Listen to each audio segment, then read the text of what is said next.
Welcome to the Bioptimizers Awesome Health Podcast. And now here's your host, Wade T. Lightheart.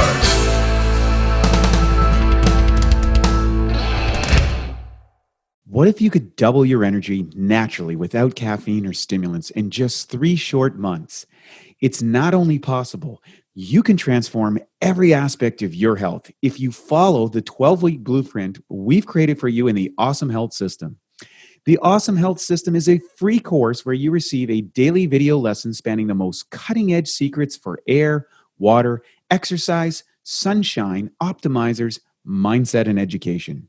It's something most companies would charge hundreds of dollars for, yet you get it for free when you go to bioptimizers.com.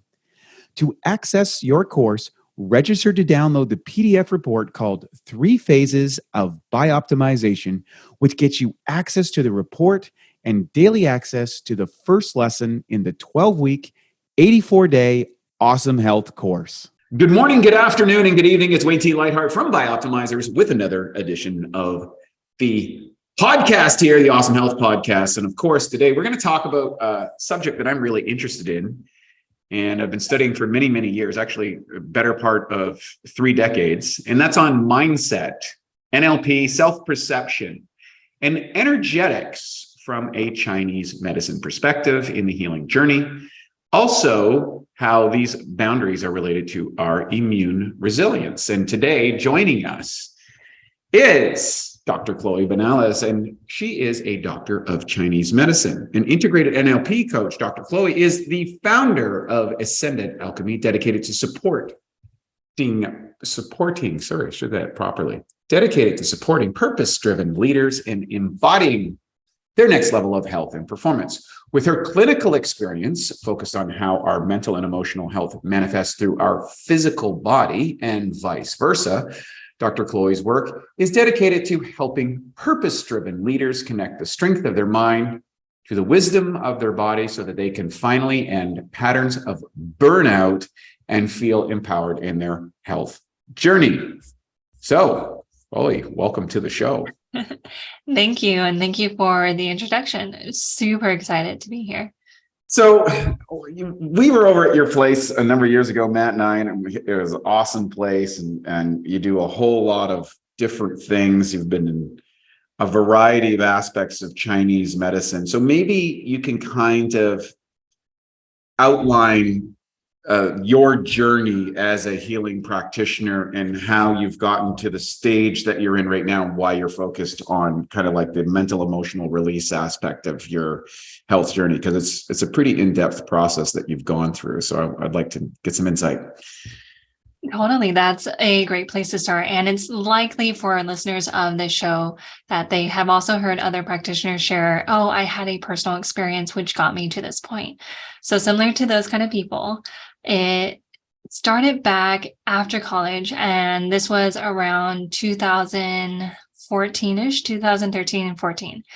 And I was going through what I would describe as a quarter life crisis.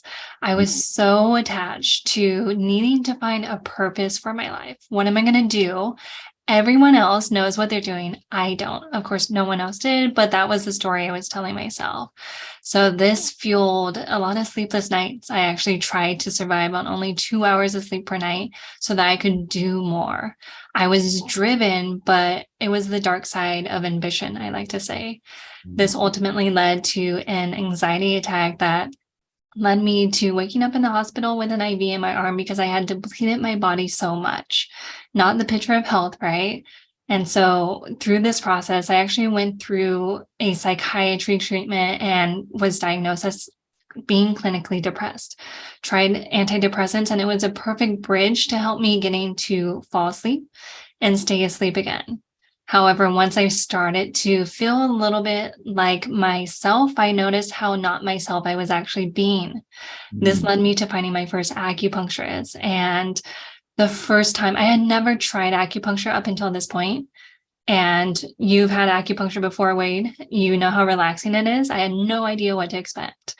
First time on the table, I actually felt asleep, deeply asleep within 15 minutes. It was the first time I actually felt like I rested in I don't know how many years up until that point. And now looking back, I could think about how my body was actually able to lean back into a place of safety to allow real deep healing to occur.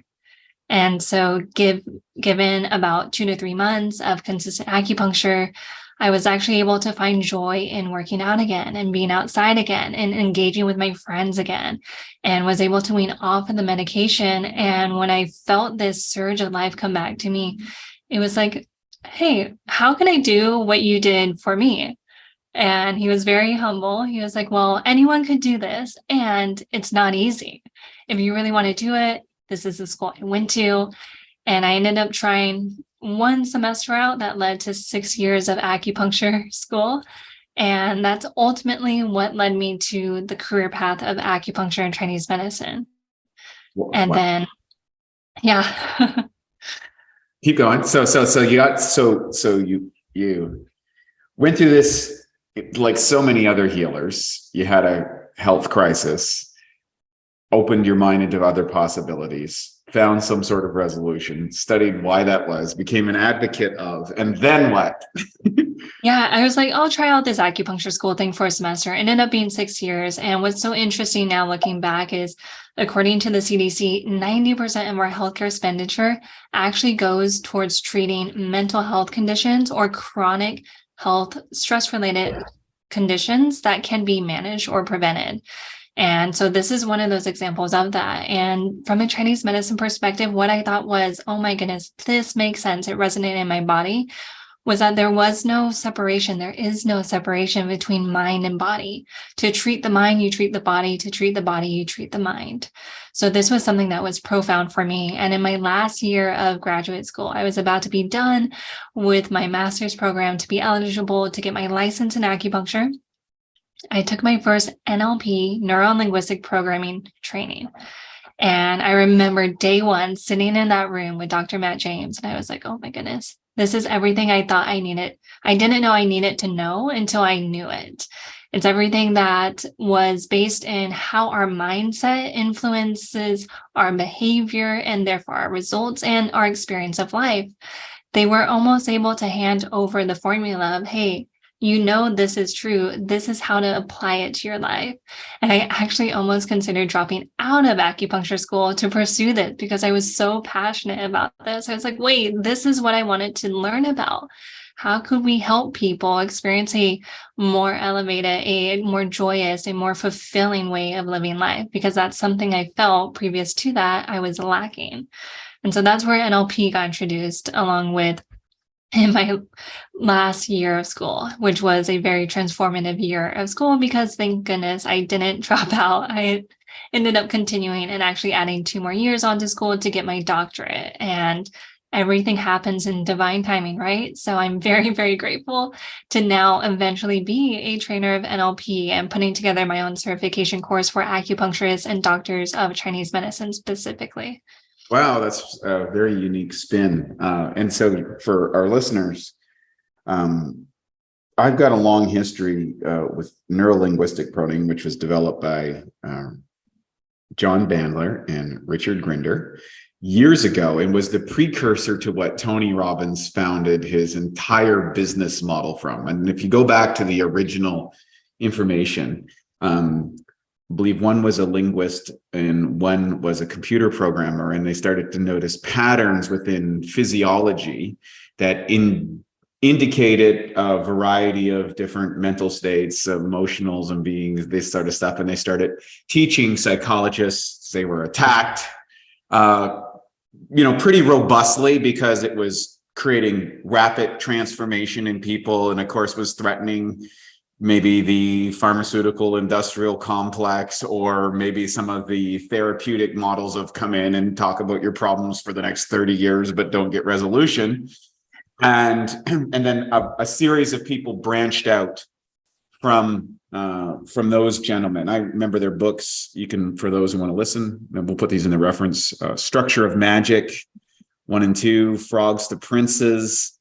And then they were kind of like the OGs of NLP. And then Matt James, you'd bring up Matt James and timeline therapy, because I had practitioners of Matt James work with me on that particular and found some extraordinary results on that. Can you explain from your perspective, as someone's deeply inside the machine, shall we say, or the ideology of how you can apply NLP therapy to accelerate healing modalities? What was it about this that excited you so much as a Chinese medicine practitioner, and why you would advocate it for people in that profession or other people outside of that? Absolutely. So for those of us who are maybe new to NLP, like Wade said, it's a method of communication and personal development that focuses on the connection between the way we think, the words we speak, and how we behave. And it's based on this idea where when we change one of those things, it changes the other two. So when it comes to creating effective change for our clients and patients, if we're only looking at changing their habits, changing their behaviors, and neglecting to address the way they speak about themselves, which is huge, right? Identity-based perception is going to be influential in what they end up doing as habits. The words they speak, are they identifying with certain diagnoses? For example, it would have been a very different story if I identified as someone who is depressed versus someone who was doing a series of behaviors and experiencing a pattern of emotional responses that led to a depressive state. There's that differentiation that can be very empowering, both for the patient and for the practitioner, for the doctor to be able to hold that space for their client or patient to actually go through a transformation instead of simply giving a pill for every ill. And there is, I want to emphasize, a time and place for everything. I'm so grateful for the prescription that allowed me to get to a baseline of functioning that then therefore I can actually work on my mindset. I can actually work on those behaviors and habits. So that's NLP, and that's how it can be applied in, say, practitioner and patient setting. And of course, we're at the end of January-ish, and people are thinking about goals. And when it comes to how we speak about what we want, that's going to be very important. Are we speaking about it in a way that is separate from what we believe we can do? Are we speaking to our goals as far as something that we believe is achievable? And of course, it's going to happen because I'm going to become the kind of person who makes that happen. And so you mentioned timeline therapy. Where does this fit in? So timeline therapy was created by Dr. Tad James, which is the dad of Matt James. And Tad James created timeline therapy back in 1985. And it was actually so effective. I thought this was really neat. It was actually so effective that the Council of Psychotherapy in Croatia actually asked Dr. Tad James to train them in this technique because they found it so effective during this time where there was a lot of war happening. And so a lot of Croatians were experiencing PTSD. So test it compared to other therapies that they were trying to use. Timeline therapy was the only one that worked 100% of the time and had no relapse.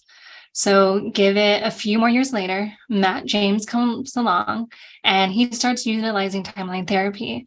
And based on feedback from clients, from his students, and other practitioners who are utilizing timeline therapy, he modifies and kind of updates the technique. And now it becomes mental emotional release. And so it's derived from timeline therapy. And there's actually really cool research coming out. There's been 3 separate research studies with mental emotional release specifically. And last summer, when I got to talk to a student and Dr. Matt James, who is also a trainer, he was in the process of publishing another study on mental emotional release where they actually took cortisol saliva samples to show the physiological difference that happens in the body after a unresolved negative emotion is released. So if emotions are chemical end products of past experiences, it's going to alter our physiology when those are resolved, when that emotion is finally processed. It's astounding. So if you could illustrate, perhaps from your own understanding, the difference between classical neuro-linguistic programming, timeline therapy, and mental emotional release, because essentially we're talking about the evolution of there's kind of like original concept and ideology, which is developed and branched out into other areas. So I know that many of our listeners may have some exposure to NLP, but they may not, probably less on timeline, and certainly probably more on mental, emotional, a release would be even less. So can you share with us how you see the different designations between those? I will do my best. And if this ends up being a conversation, awesome, because the way that I've learned about NLP is from the perspective that it is a model of communication, a method of communication, and there are specific NLP techniques that can create rapid change for the client or even the practitioner if we're using it for ourselves. For example, there is anchoring. This is one of those things that Tony Robbins is known for. Mm-hmm. So this would be an example of something that's been a part of the traditional NLP from the 1970s. And just like Wade alluded to, one of those people was the time when like computers were literally coming online. So that's why they use the word programming. Some people get a little bit like in a tiff about the word programming because it sounds maybe a little bit negative. Well, if they are, they should not watch television because they're television programs. Exactly. And another thing too, what I love sharing with my personal clients is that every word is simply a label, right? And this is a tangent in and of itself. Every word is a label. And a label is just a word or a combinations of words that is an internal representation of something external. So I could say the word, say digestion, and I'm going to have a different internal representation than maybe Wade or maybe someone else listening. Or we could say the word. That's huge. I'm going to stop you there for a second because I don't want to gloss over that and bury the lead here. Because what you're actually explaining specifically is that words essentially are representations which are associated with psychophysiological states. So for example, if you've had a bad experience around dogs, when you hear the word dog, you would associate maybe with a negative experience that they have. And that's kind of gets, when you have these high stress or high emotional or traumatic experiences, you're kind of anchoring an external language representation or reference. It could be a visual thing. It could be an auditory thing. It could be a way someone touches you or something like that, that now becomes interpreted into the nervous system, whether that's a positive or negative emotion. Would that be a correct interpretation? Beautiful interpretation, and so very powerful when we are really able to understand and deeply embrace the idea that perception is interpretation. This can entirely change someone's world, especially if anyone listening is a practitioner, especially if anyone listening is a client. When, for example, a practitioner is listening to the client describe their day, it's highly encouraged to lean into that conversation with a state of curiosity. Maybe the words that your client is saying don't mean the same thing that you think they mean because they're describing what happened based on their perception of what happened. And simply by them sharing what happened, it's going to change the memory of what happened. So for example, we might say, oh my goodness, the last 2 years, when I speak of the word, say like COVID, I'm going to have a different representation of what those 2 years meant compared to someone else, compared to someone else. If someone says they have, go ahead. So this is so curious because I think so many of us are dealing with this, particularly in family issues, which so many people have been divided in their families or with their colleagues or inside of their friends based on what the COVID pandemic response, its reasons and all of that. So you could listen to one set of broadcasting and come to one set of conclusions, and you could do the same on the other. And we're seeing this also in the politicization of society, that you're either on one side of the fence or the other side. And then people are having like physiological reactions with whether it's political leaders, medical personnel, associations, whether that's TV programs and things like that, that seem to be like unreasonable in the standpoint that it's eroding relationships that were well bonded before. How do you see that from a neuro-linguistic programming perspective? Because I've never seen this type of division and unrest. And, you know, when we grew up, you had different political people, or you had different ideas about medicine or whatever, and you just tolerated each other. It's like, fine, okay, we don't agree on that, but it's, you know, it's no big deal. But now it's like encampments. And we don't talk to those people, or we can't start that. We can't go to this person's house, or we can't do that. So, and of course, with the pandemic stuff, people have a perceived threat to their life and how they associate the response to that or other people's response to that, right? And that, so it seems to be a big trigger. What do you see happening, and how does that impact from your knowledge in this area? Yeah, what you just mentioned is really big. And there's a couple of ways that I would love to give voice to what you mentioned. From a Chinese medicine perspective, there is the theory that there's mirrors, right? My body is a microcosm of the entire universe and vice versa.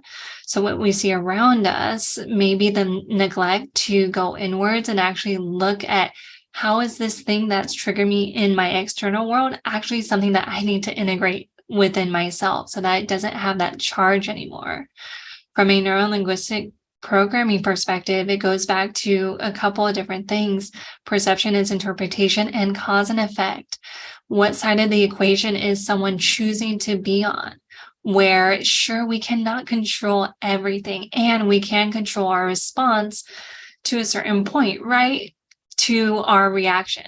And I say to a certain point because we're going to have these automatic triggers, and maybe, oh my goodness, I didn't want to respond that way. And what you can do from an empowered place on the other side is to digest the lesson, the learning that's available there. Hey, I don't like the way I responded there. What do I need to resolve so that next time that does happen, if that does happen, I can respond a different way. I think that something that's important too, given this world of, and I know the irony of most people listening to this or watching this is they're either going to be on their computer, their laptop, some kind of device, or maybe they have headphones in their ears. I think that what's needed, and this is a reminder for myself as well, is more time unplugged. How are we actually getting to know what is our thoughts and what is programming from the outside world that we've chosen to take it on because of what might seem like it's the majority, or it's what most people, or even what less people agree with, because some of us have that rebel in us where it's like, oh, you guys all like that, I'm gonna not like that, so I'm gonna do the opposite. However, that's still not choosing from a place that is authentic for you. And what I appreciate about Chinese medicine is that it really comes back to, they call the heart organ system in Chinese medicine, the supreme controller, the emperor. You can think of it as the empress.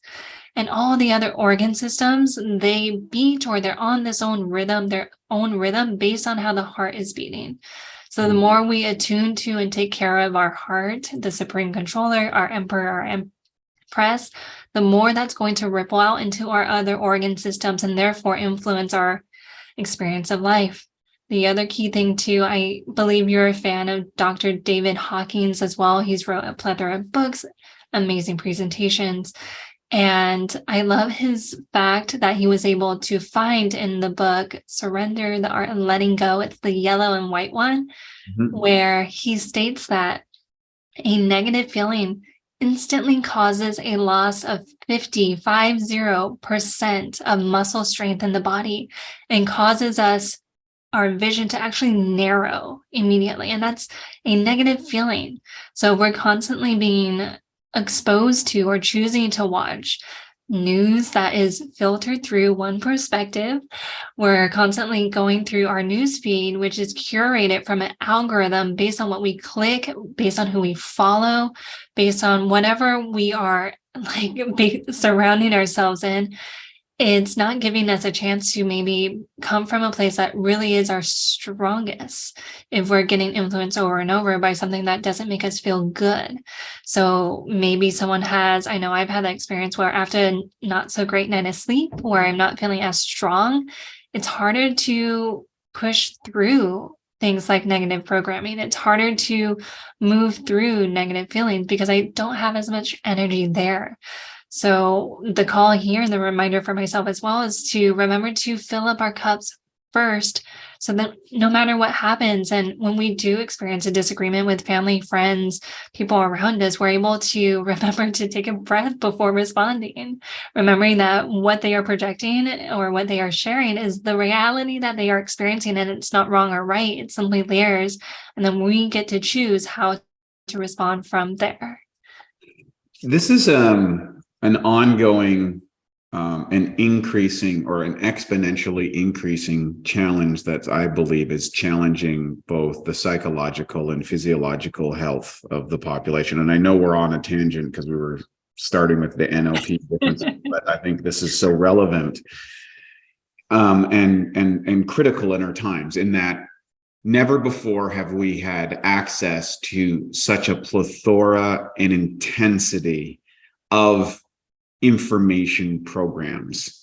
And so, and in order to get our attention, I don't say we're in the information age, we're in the attention phase, the extremeness of the presentation, the more graphic, the more disruptive those things need to be, where you either have, on one level, you have the aspects of pornography and its implication in relationships and addiction and all of the development of children on one side.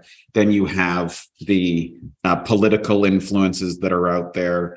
We have, social media side things about where I represent inside of my community. So how many followers do I have? And I'm putting pictures out there that might be more and more provocative, or information that is more provocative. So if you look at most of the entertainers who are rising to public fame, they're often making bold and radical statements to get shares and likes, in order to drive the algorithms in order to do that. So you keep pushing the envelope to a more inflammatory, a more explosive, a more traumatic kind of interpretation of the world that threatens us, the individual.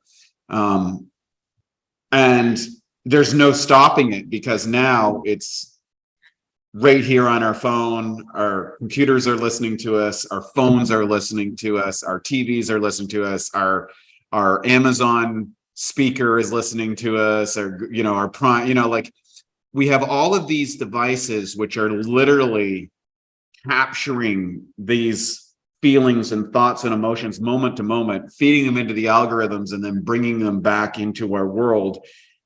How do we escape this? And are you seeing much more of this mental, emotional trauma that doesn't maybe stem from a physiological, originate physiologically? It's psychological phenomenon that are translating physically. Big question there. And something that comes to mind is, I imagine that yourself, especially being a digestion-focused company, you have the most up-to-date stats as far as how many people are afflicted with digestive disorders, digestive conditions. And here's the thing from a Chinese medicine perspective. When it comes to anything digestive related, this is related to our spleen and stomach, our earth element. Oftentimes when we think about the energetics of okay, cool, this person is also, and these are a lot of the clients that I do work with, they're eating well, they're getting enough protein, and they're doing the meditation, they're doing the sauna, they're going on walks, they're doing all the things. So what's going on? Why isn't digestion where it's supposed to be? And I could say, based on a lot of what I see in my practice, it's due to this information overload. Mm-hmm. When it comes to not being able to information in digestion. Exactly. How are we actually digesting the environment around us and the ideas within us as well? Many of these clients, oddly enough, or maybe not oddly enough, depending on your experience thus far, they are also not digesting certain truths that they know to be true for them. For example, I could think of a specific client who has made leaps and bounds ever since she finally digested the truth that she was unhappy in her current position as a founder of a big startup company. Super successful on the outside, everything is going well, and she experienced chronic bloating, where to the point where it looked like she was 6 months pregnant after a meal. That's not normal. And when she finally came to, like, oh, I got to quit my job, she mentioned instantly there was a change in her physiology because this truth was finally digested. Other clients have also had, I was working with a RD or registered nurse recently who was experiencing, again, some chronic symptoms of low stomach acid and therefore low enzymes. Of course, shameless plug here, mention mast enzymes because they are the best. And what we also needed to address was the fact that she felt, and these were her words, she felt like she wasn't living her truth and leaving the impact that she wanted to leave because she was stuck in a clinic versus pursuing her dreams of entrepreneurship. And so when it comes to looking beyond just the symptoms, when it comes to actually sitting with yourself to reveal, hey, what's the underlying beliefs about myself and who I am that's perpetuating the words I speak, the thoughts I think, and therefore how I behave, that's causing me to experience life in this certain way, I think that's a missing key or a missing element that's not available in many conversations. And it's not to blame a certain system that isn't set up for long conversations in the doctor's office. Maybe it looks like having more conversations with our friends, our loved ones, etc. Hey, what's really going on? That kind of idea. So as far as escaping the world, it's probably not going to be a cookie cutter, hey, this is the one way to do it for everybody. It's going to look different for everyone, knowing that everyone has different demands on their plate currently. For some people, the biggest bandwidth that they're able to take for themselves might be that breath in between breaths, because they're in a season that's very young, very go, go, go, versus a season of like yin and introspection kind of idea. So depending on who they are, I would highly recommend attending to sleep, attending to when was the last time you got your feet on the ground, to nature. When was the last time you connected with someone you love? When was the last time you were able to simply be, even if it was for 2 minutes? For some clients, I start them there. Can you take 2 minutes for some breathing, 2 minutes to simply just be? And then we'll go from there, because you want to set up people for quick wins that help create momentum towards where they want to go, right? Yeah, it's a really interesting time because, over the last, well, really since the rise of the internet, we've really moved away. We're kind of built our systems on digital efficiency, our calendars, our schedules, how our noticing. And I've noticed that even in my own businesses, we have, like, I think people in 19 different countries that work for us all around the globe. It's on all the time. The messages are continually going back and forth, and we built processes and procedures in order to execute that. And we're continually upgrading those from efficiency standpoints. But we evolved as humans in small communities, which had a lot of high touch, clarity about roles and responsibilities, a relative limited exposure to people outside of that community. So, I think the average person can manage about 150 relationships in total, but literally we're being subjected to thousands and thousands, as well as an expanded possibility of maybe the roles that we can do, whether it's women becoming CEOs or running for political office. That wasn't an idea that was well present, 60, 70 years ago, to, people choosing to have children in same-sex marriages. And then now we have a whole transgender kind of concept. So a lot of these ideas, which are forefront in today's world, are radical departures from maybe how we lived as humans before, and they present both opportunities and challenges. But the most important, I think what a lot of people forget is we've kind of lived relatively similarly, or for literally tens of thousands of years within our evolutionary biology. So although we have these wonderful tools that's allowing us to communicate right now, technologically, and to connect here digitally, some of maybe the energetics of that exchange have been altered as they go through this digital medium. As a Chinese medicine practitioner, because I think Chinese medicine doesn't necessarily correlate with the physiological systems here in the West. If you look at how they interpret the body versus the Western medicine model interprets the body, they're very different. Yet both have been proved efficacious in different formats. But here, now we're seeing almost like the opportunity to both fuse the concepts, but also to recognize the limitations in each one. But how do you see things as a Chinese practitioner, and then how like this NLP or emotional release became like, aha, that's the piece I'm looking for? And now for a Bioptimizers fixed digestion tip, rapid cheat meal relief. Research shows that cheat meals can actually be an effective way to boost your metabolism. One key weight loss hormone, leptin, can be increased by up to 30% following a cheat meal. The challenge with the cheat meals is that all those extra calories and lower food quality can be hard to digest, which means you could be totally sidelined with a food coma after big cheat meals. The solution is to take strong digestive enzymes like masszymes, which will help rapidly digest and break down the extra food. 3 to 5 capsules before or right after your cheat meal can make a huge difference in how you feel following the cheat meal. If it's a cheat day with multiple large meals, you might want to go up to 10 capsules or higher to help you power through all that food. To save 10% on masszymes, go to masszymes.com. That's MASSZYMES.com and enter the code CHEAT10 at checkout. Totally. I feel like this could be a great segue into how Chinese medicine, from this perspective, the integrity of our boundaries also is correlated to the integrity of our Wei Qi, which is related to our immune system in Chinese medicine. So when you're speaking to all this different technology that we are living with currently, and it has its advantages, like being able to Zoom right now. I actually had a client in Qatar a couple months ago to do a quit smoking session with hypnosis. And I was like, oh my goodness, this would have never happened if we didn't have this amazing technology. So there's a good side. And then there's always like, hey, how can I adapt to this so that I'm actually in control of my response to it versus I'm just reacting to my environment, to something else that is essentially having power over me kind of idea. So when it comes to that idea, the integrity can be translated to the amount of like strength within a system, right?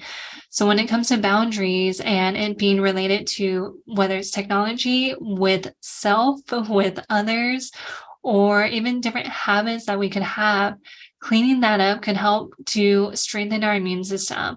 And then from that perspective as well, as far as NLP goes, I'm going to tie it back around to that idea of perception is interpretation.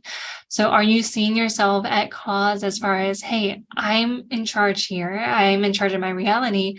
I'm going to uphold this boundary, knowing that a boundary doesn't have to have a negative connotation. It's actually a way that you could set someone else up to win. For example, you've probably played sports before, right, Wade? Whether it's like soccer. Oh yeah, yeah. I'm a big sports guy. So yeah. So you played sports. I've played lots of set sports. the rules. You set the rules. There's rules. There's Right. boundaries. You can't shoot in this box, but you can shoot in this box. That kind of idea. Yeah. And if you were to just jump into the game and try to play, no boundaries being explained, you might get hurt. You might hurt someone else. That kind of idea, right? Let's talk about that for a minute, because what's very interesting, and Jordan Peterson talks about this, the art of play and its development of sociological development, particularly amongst children, and how we form relationships, is that in the idea of playing, and you can observe this with small children all the way up through professional sports, that there's an element of both cooperation and competition. In other words, there is some sort of agreement, whether that's loosely amongst 2-year-olds or 3-year-olds or 4-year-olds or something playing that, hey, we're going to play this game. And then invariably those rules are not clearly defined, usually with smaller children. And then the arguments may ensue and they kind of work out the socialization of how we're going to play together. And there's a big aspect of how well a child plays with others determines how well they socialize later in life. Piaget's models is very well developed. Now, in this recent time, we have an impairment. I always look back to just how, say, I was raised to where kids are today. Mm-hmm. And I'm setting this all up, so bear with me here. So one of the reasons I thought that was very interesting, because I had considerable amount of challenges personally dealing with some of the dictates that came down around the pandemic response from various government agencies. I was separated from my family in Canada. I wasn't able to travel across the border.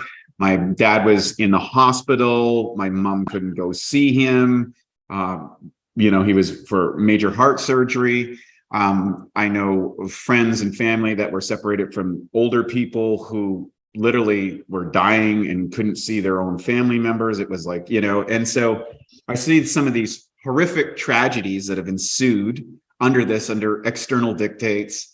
And then, I can remember walking down the street outside and people yelling at me because I wasn't wearing a face diaper. And there were one states are really hardcore. Other states don't do anything. We had some countries that did nothing, some countries that became highly regulated and enforced by government dictates to literally bypass our personal physiology. In other words, in order for me to do something or go somewhere or work, the government said that I had to take a very untested long-term effect inoculation.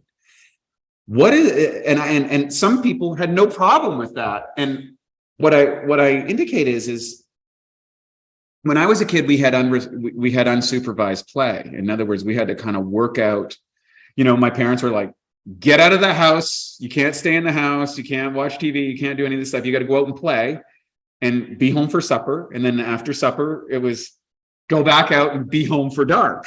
And a great period of my life was supervised. And then I saw my friends' kids kind of grow up, and there was quote unquote play dates. You didn't go just meet up with your friends. There was a supervisor to help you navigate the socialization of play. In other words, you had to go to the referee, if you were. And then we saw the reduction of competition. We don't keep score anymore. We're just playing. So there's no aspect of competition inside of the corporation, the cooperation. And then now now we have external dictates coming down that I may or may not agree with, that are literally going inside the boundary of my body. And I'm supposed to say, well, for me, I'm like, that's not the rules I agreed on. Yet I can see where people who didn't have the upbringing that I had said, oh, okay, well, it's like a play date. This is what they tell us that we're supposed to do. And I may automatically trust this person and that they're doing the right thing, and huge consequences. And of course, this is where this division is happening that I referred to, that's disrupting our social and physiological systems, where people are overwhelmed or they're stressed or they're not feeling. So how much of that are you seeing in your practice? And how, approaching it from a medical standpoint versus a Chinese medicine standpoint versus a mental emotional release perspective, how would you compare or analyze those areas? So that was a lot. It was a lot. And there were a couple of points that you brought up that caused me to think of a couple of different things.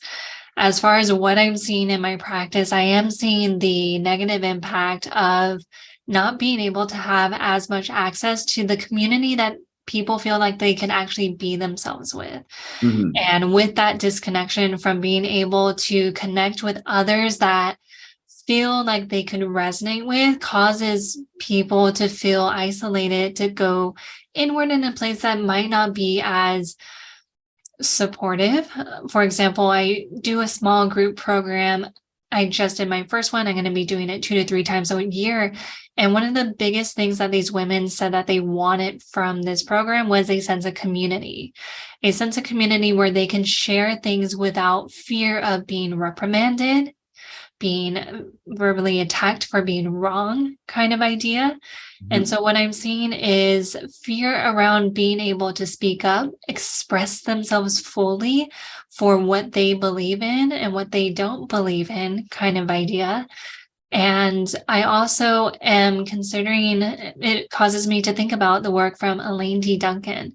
She's an incredible author, acupuncturist, and somatic experiencing practitioner who wrote the book, The Tao of Trauma. And one of her key phrases that I love and share as much as I can is her phrase about how healing is actually upregulated in community. So we as humans, we want to be able to self-regulate, right? Auto-regulation. And auto-regulation happens as an outgrowth or as a result of co-regulation. So if we're not able to find our people and regulate with each other, how are we going to be able to do that even more effectively for ourselves kind of idea? So this whole idea about how there's more dividedness and more conflict is the cause of, or what I would arguably say, where most problems come back to a problem of being disconnected, whether it's disconnected from ourselves or disconnected from others. That's what I'm seeing. That's what I'm thinking about. The other thing you mentioned too that I thought was very interesting, as I'm a huge fan of David Goggins personally, and something that he's spoken about, written about, is this idea of the downside of everyone wins. You get a participation trophy just for showing up kind of idea. Right. So from my perspective there, I think of the lack of what we would say in Chinese medicine, ZHI, or willpower, that willpower that's deep within us, that willpower that causes us, if you're an athlete, you know what I'm talking about, where it's like 10 seconds on the clock, you're physically wiped and your heart's in it, and you just keep going past that point because of that jour within you.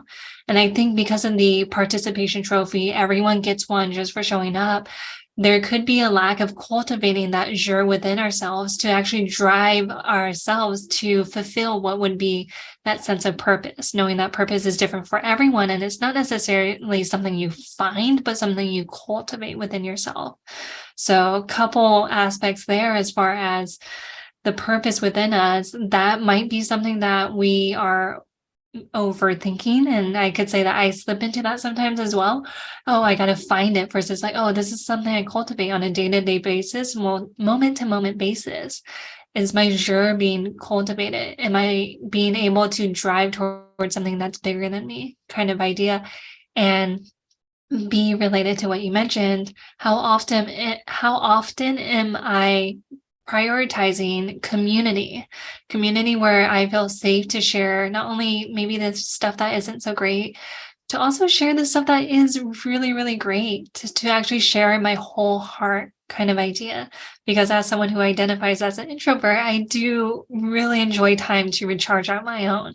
Just simply this morning, for example, I blocked it off and just listened to music and journal. That's all I did, remembering that there's going to be a lot of yang or output energy during this interview.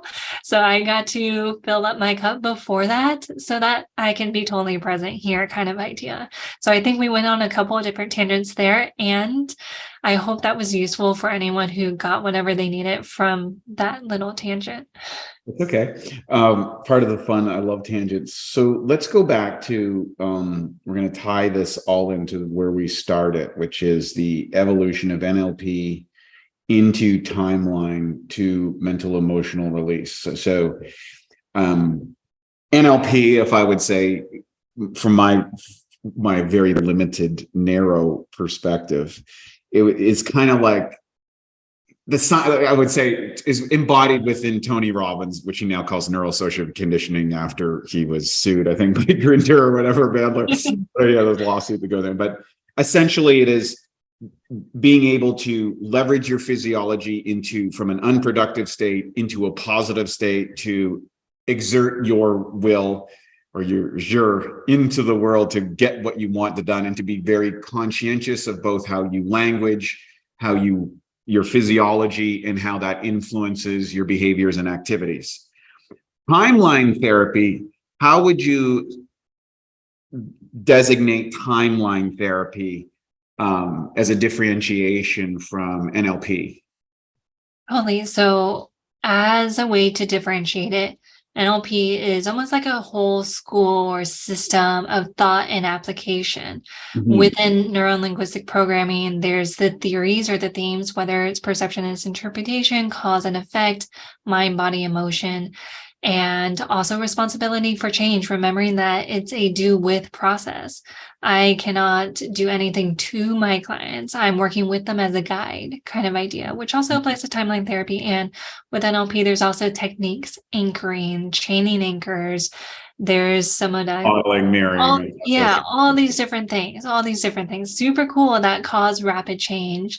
And from a timeline therapy perspective, this is a specific technique. And while I'm specifically trained in mental emotional release, which is that iteration, the newest iteration of timeline therapy, it can be described as a clinically proven technique to help someone to release unresolved negative emotions and limiting beliefs without the client having to re-experience the trauma, which is really important when you're working with someone who has a phobia, PTSD, chronic anxiety, etc.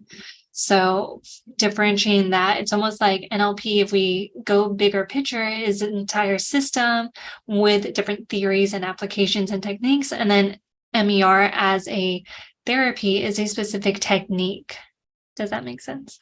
Yeah. So let's just get away from the lettering. A mental emotional release is a specific branch of the NLP philosophy. So can you break down, and we kind of outlined what timeline, I think it was a really good illustration, is that you could go back essentially and reframe maybe a traumatic experience that is impacting your physiology or psychology in the present without activating the trauma. I know that Dr. Jordan Peterson spoke that one of the worst things that people do in these traumatic events is they bring in these psychologists and people to kind of like re-relate, which actually enhances the drama and trauma of whatever horrific events happen to people, and said they're better off if they got 18 months to process it before you go into some of the therapy, because they're still working out that. And I thought that was interesting.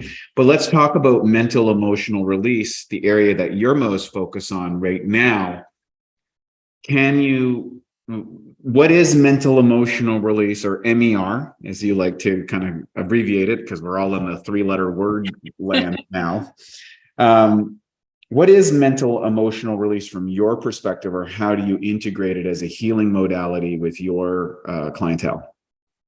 Yeah, so it's that technique that's going to help someone to release emotions essentially at the root cause level.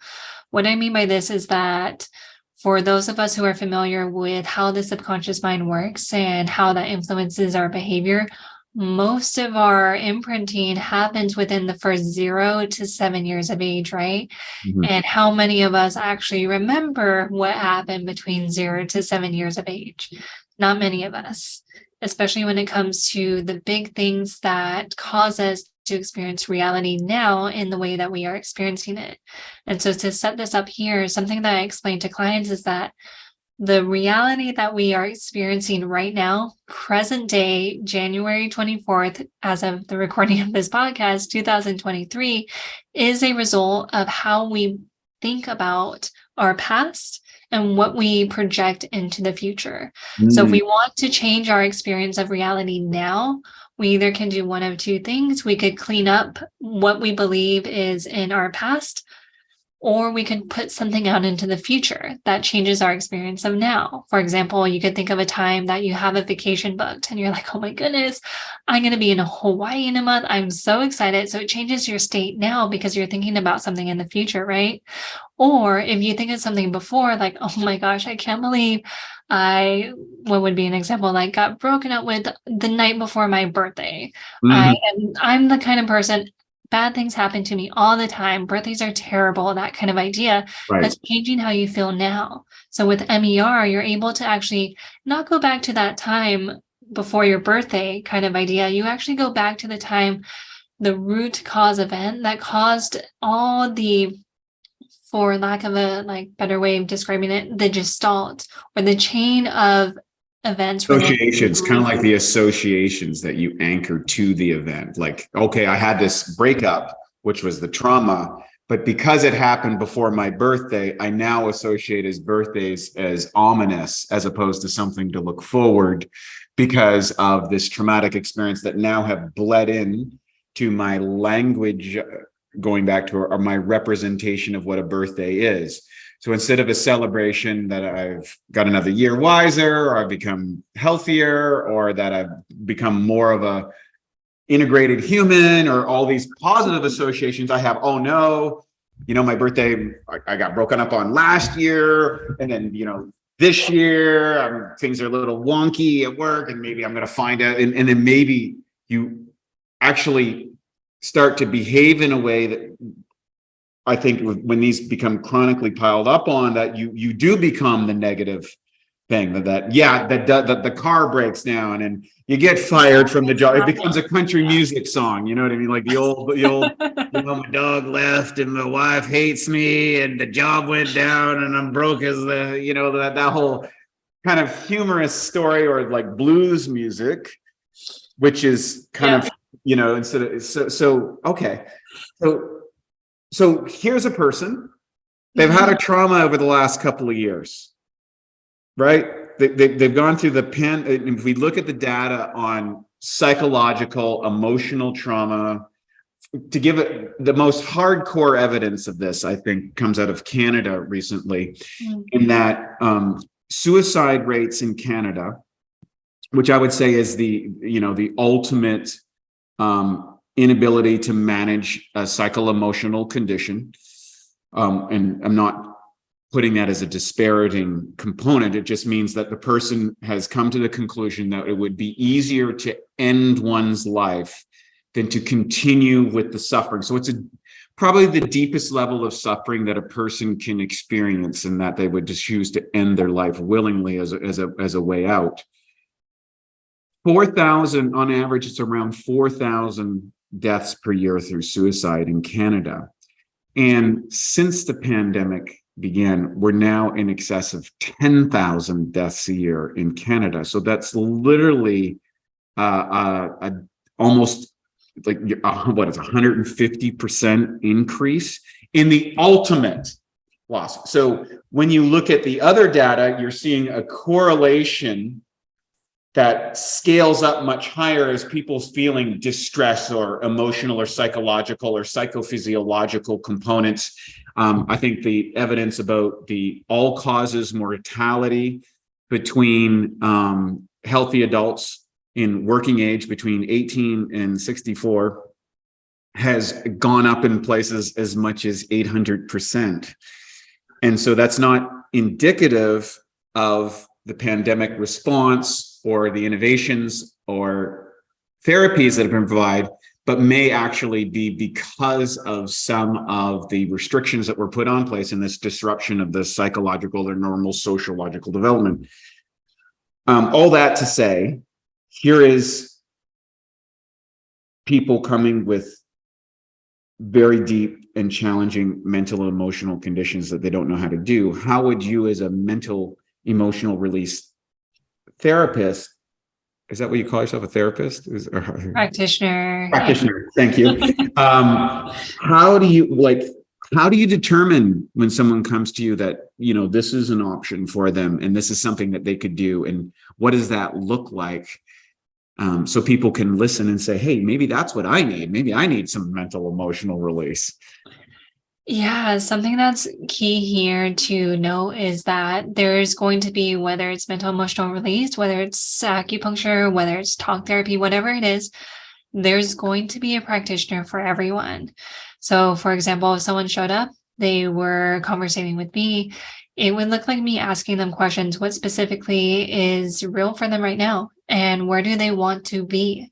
So that I can get a little bit more insight into what's present for them and whether or not I might be the right guide for them to help them to, like you mentioned before, actually reframe certain events in their past that would cause the emotions to quote unquote disappear, that would leave them with only positive or less positive memories or learnings, I would say, in their past that then would influence a different present reality for them to experience.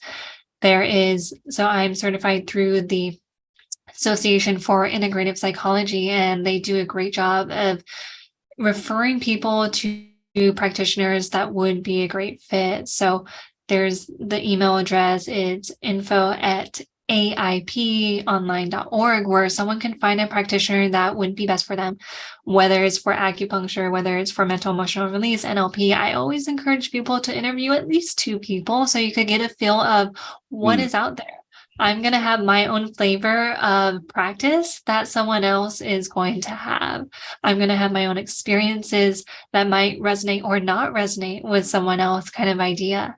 And so when it comes to, hey, exploring if this is right, you can reach out to myself. Happy to make referrals to trusted colleagues. If I'm not a great fit, it's always important for me to make sure that someone has the resources to move a little bit further towards where they want to go.